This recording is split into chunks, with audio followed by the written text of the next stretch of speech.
আমি এখন আছি দার্জিলিং মেলে জেনারেল কম্পার্টমেন্টে। আমি দেখাচ্ছি দার্জিলিং মেলের জেনারেল কম্পার্টমেন্টে কী অবস্থা SIR এর পর।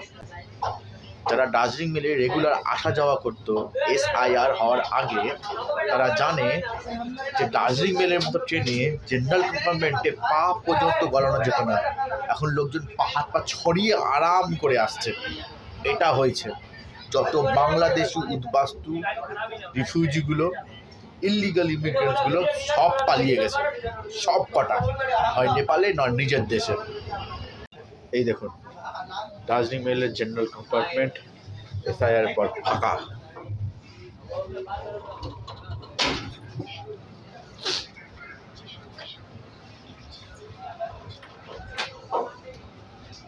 দেখছেন সাধারণ মানুষ পা লম্বা করে শুয়ে বসে আরাম করে যাচ্ছে।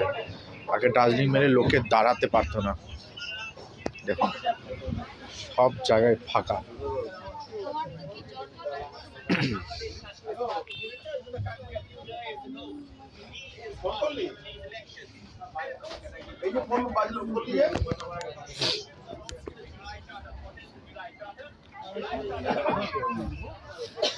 দেখুন সম্পূর্ণ সম্পূর্ণ সম্পূর্ণ